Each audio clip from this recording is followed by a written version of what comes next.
Welcome to the man in charge. And who is the man in charge?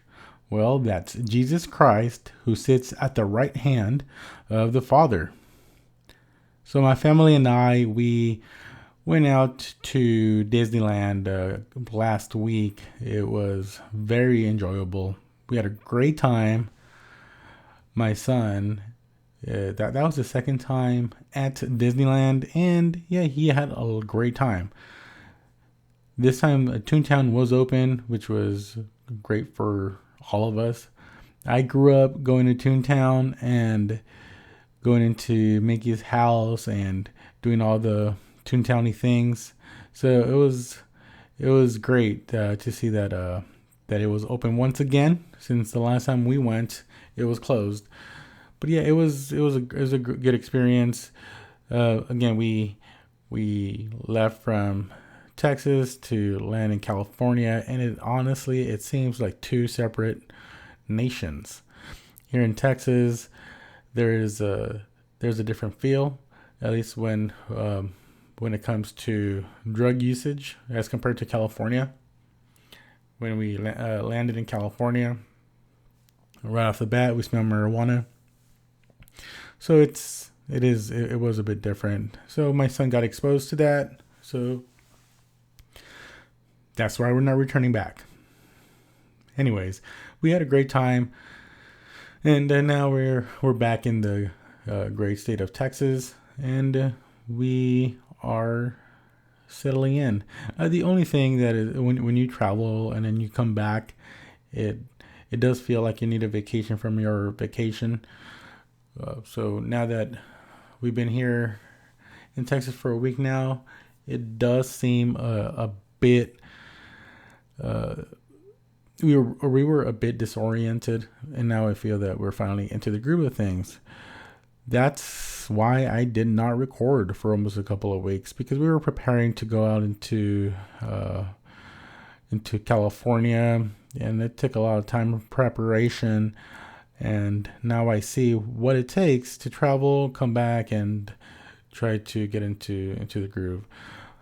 But now I am here, and yeah, we're going to be talking about the SEC guide to investing and saving, which was a great read. It's a resource that I want to share with y'all, and so yeah, we'll get right to it. So this channel is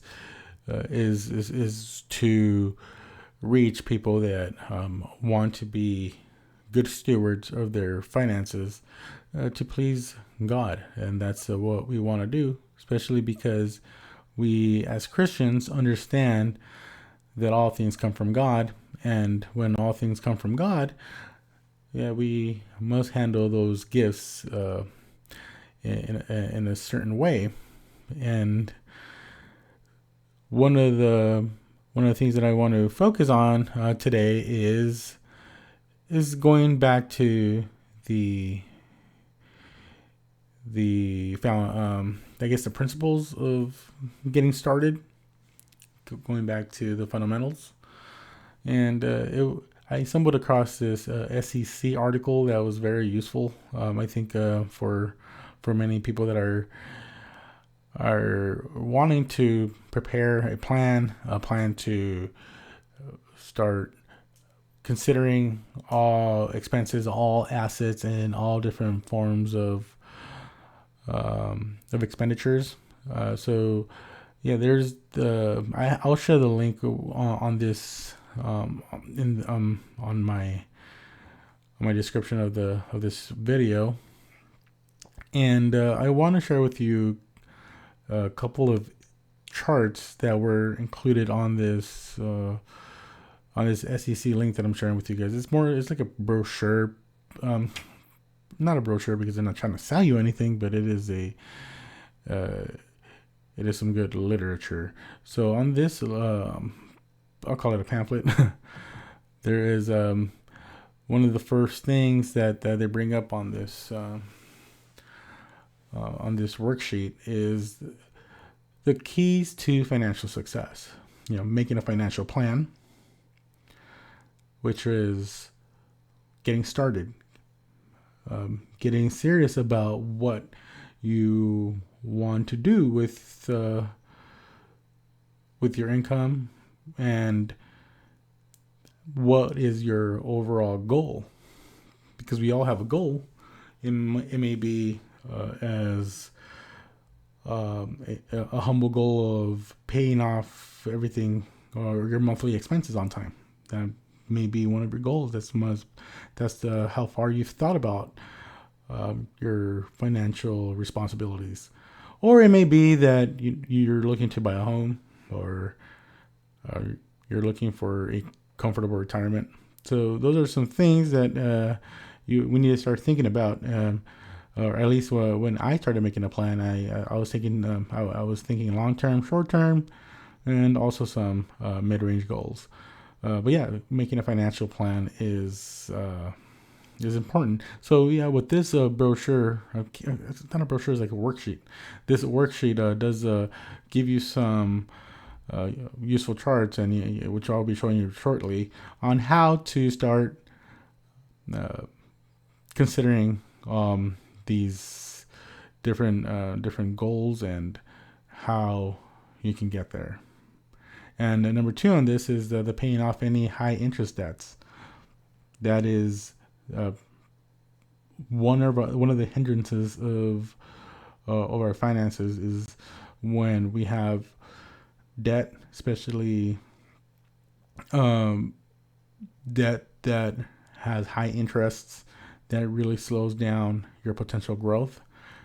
So it makes sense that they put this as number 2, because paying off debt is what we would all want. We don't want to owe anybody anything. Unfortunately, it's not always possible, and there's also such a thing as good debt. But most of the debt that gets accumulated is solely for I wouldn't say it's good debt, but it's mostly geared towards just spending on material things that are maybe in the category of keeping up with the Jonases. So that's the second key to financial success. And the third one they have here is to start saving and investing as soon as you've paid off your debts. Now, this is where I'm probably not in total agreement. I think this is more of a Dave Ramsey approach, where it's almost a step-by-step program, and I would not do something like I did not do something like that when I started taking some financial control over my financial responsibilities. Well, what I did was did number 2 and number 3 simultaneously. You can do that as long as you have a high enough savings rate. I think that should help you. But anyways, yeah, this is a step-by-step approach, and it's the snowball method, which I would it may work for a lot of people, just to get aggressive with the debt. However, you are missing out on the time aspect of your potential growth when it comes to compounding your gains. So yeah, that's where those are some 3 key points that we can take into consideration. Get started, come up with a financial plan, start listing out your high interest debts, and start tackling those as soon as you can. So that was the first image that I want to show y'all, but now there's a second one that I did glean off a lot of information off of. So now these are your financial goals. Like, what do you want to save or invest for, and by when? Now, the way that I like to do this, the way that I've done it in the past, is listing out as many goals as you possibly can. Financial goals. I would do this with other things, maybe your spiritual goals or relationship goals, but in this case, it would have to be with it would have to be your financial goals. So list out as many as you want. Hey, I want to I want to have $1 million. I want to be able to save 20%. List them out all as much as you can. I want to buy a home. I want to retire by this age. List them all out, and once you've listed, I would say maybe 10 goals at minimum. Just list out 10 goals, that those goals that come to mind. And when you list them out, start looking at that list and start assigning a number to them. Okay, well, these are long-term goals. These are short-term goals. These are mid-range goals. And now you start kind of honing down on what needs to be done and by when. And that has been very useful for me. That has really helped me be able to take dominion over my financial stewardship. So yeah, this is very helpful for me. And again, there's many ways to tackle this. Again, my main approach is to just dream big as write it all down. And once you start writing them all down, you can start start pecking away at those smaller goals to get to the big goals. But yeah, this is something that has helped me, and it may help you.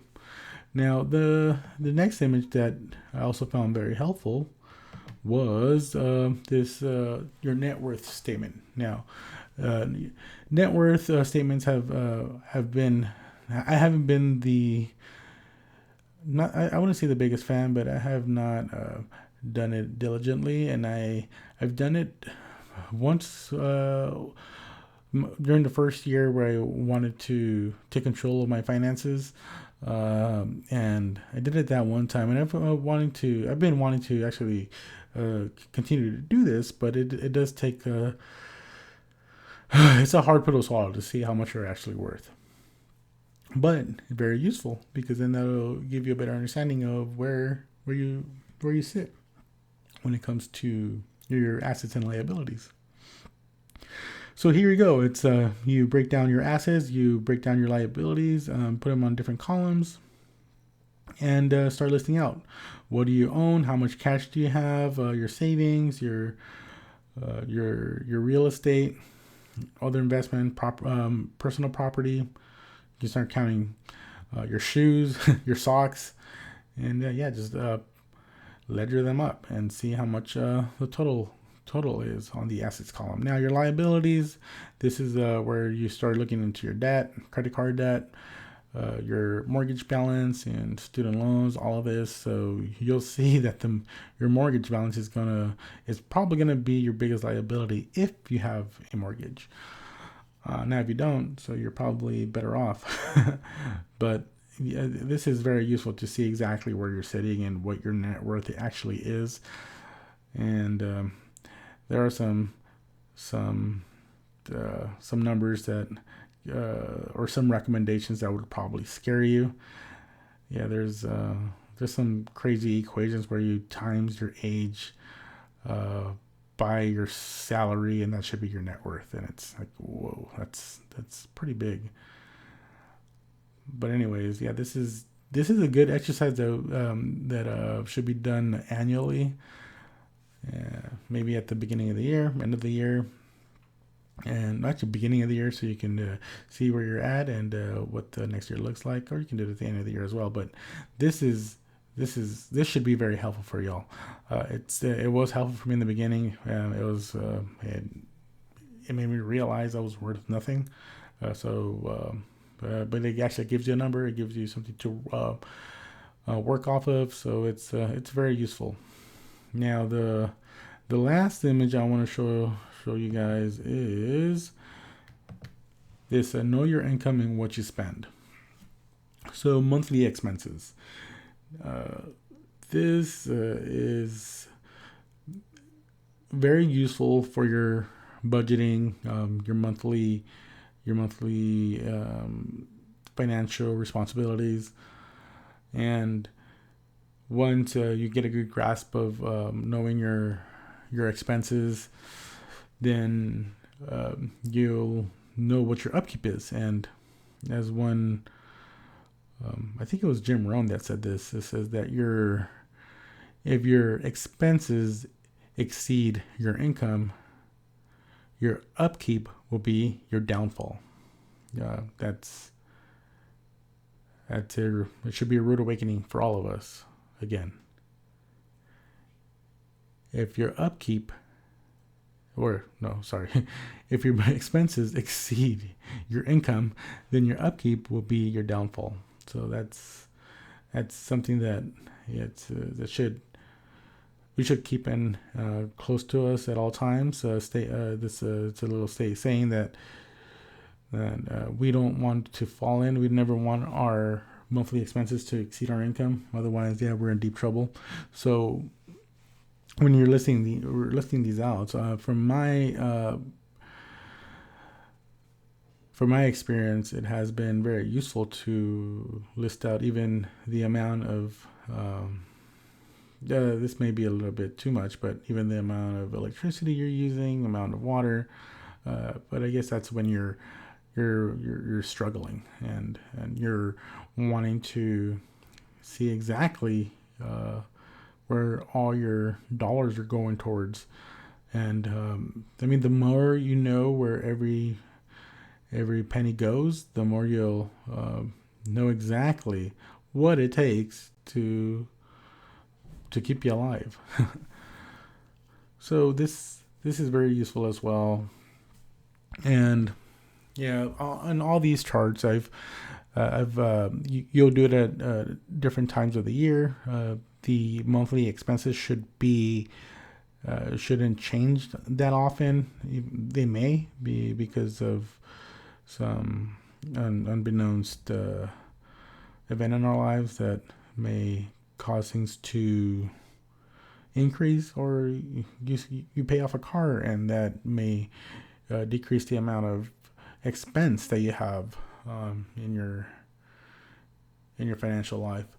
But it's all these tools are good for even for those that are do have some financial control over their lives. It's good to look at those things every once in a while and see where you stand. And so the SEC article or I keep saying article, I think it's a worksheet. You guys tell me if it's a worksheet or not. But once you look at this SEC worksheet, you'll see that there's more to the worksheet than just these charts. It also explains what different assets you can purchase when it comes to investing. Mostly when it comes to stocks and bonds, since it is the SEC, the Securities and Exchange Commission.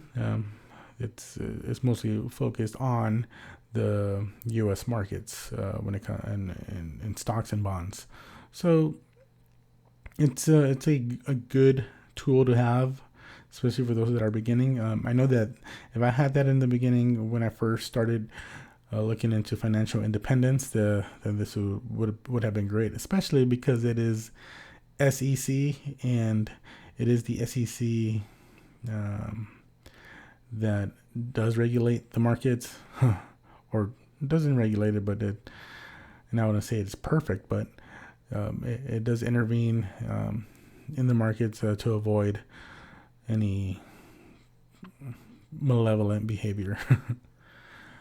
But so that's today's episode, and later on this week we'll be talking a little bit more on maybe a book review on one of my favorite books, which has been I